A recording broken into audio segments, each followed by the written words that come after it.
Hey, what's going on, guys? This is Jordan coming to you from NowWatchMeNerd YouTube channel. This is E3 week. I look forward to this week every year. We get to learn about all kinds of new games. We get to see everybody's big projects that they've been working on. We just saw Microsoft's. Bethesda still has to do theirs. Square Enix is doing one. So it's a lot of excitement. It's a big week every year. Somebody like me looks forward to it. So today we've seen Microsoft's, and I gotta say, I feel that they did a great job. I think a lot of the games looked really good. A lot of innovative ideas, some things I hadn't really seen before. So that's something maybe we'll save for another video.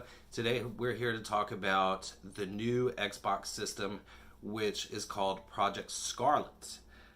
This was a really big announcement for Microsoft. I knew we would hear about this. I'm not surprised that we didn't see the actual console itself, but we did get a release date, which is holidays of 2020, which, if you ask me, that's probably going to be last week in October or first week in November, because even if it's the holidays, you have to give people time, I guess, to buy things. Like, you can't just be like, oh, it's a week before Christmas and we're going to release this game console. Like, that wouldn't make sense for them at all. So you have to give people time to buy things. I'm sure you'll have at least 8 weeks or so before Christmas to hear your kids screaming at you that they want it. I myself will be screaming that I want it. So anyway, they've already told us that Halo will be the new launch game. That was the first game they ever launched with 18 years ago. It's going to be a brand new Halo. We did see a trailer for it. The game looks great. One thing they really harped about was they really want to focus on going more loadless, a lot less load times for games, being able to go from world to world seamlessly, basically, without having to wait. Which is, if you're somebody like me who's an RPG gamer, usually waiting can be such a pain in the butt. So kudos to them for working on that. I mean, we all knew that that was going to happen eventually. I feel like a lot of the time, especially on this gen consoles, depending on the game, wait times usually aren't that bad. So I've definitely seen worse. Some of the technology that they're talking about with this system, if it's true, this is going to be a beefy boy. I mean, they're talking about custom design processors, the latest in Zen 2 and Navi technology from their partnership at AMD.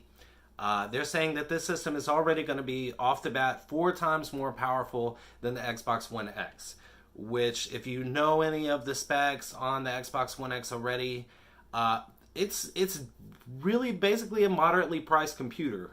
It's a decent computer. It's pretty powerful.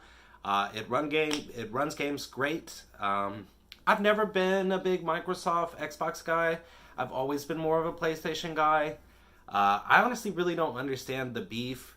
Like, yes, Xbox consoles are usually always more powerful, but PlayStation does have better games. I mean, I have to admit it. But anyway, that's neither here nor there.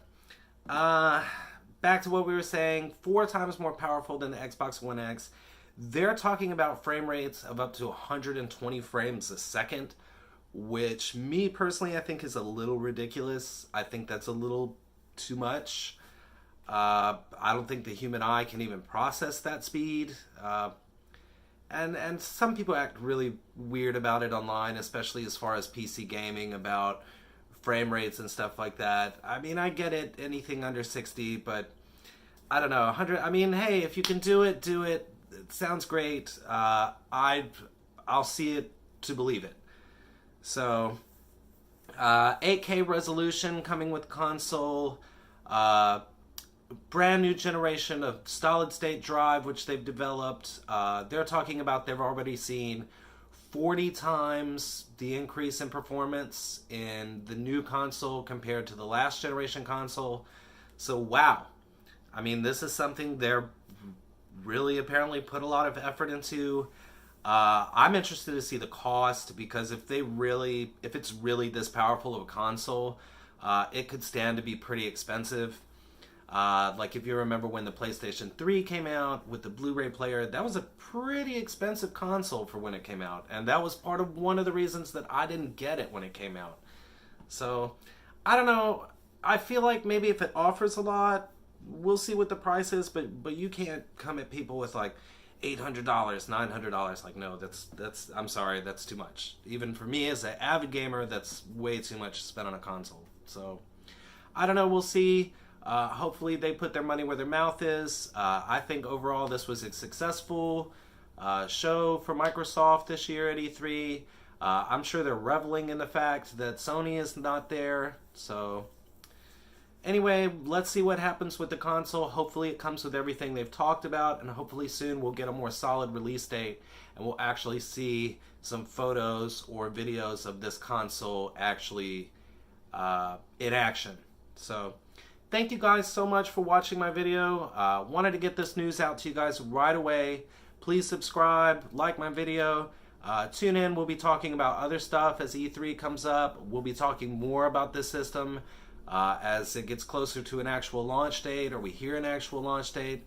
Thank you again, guys. It's been a pleasure. See you soon. Peace.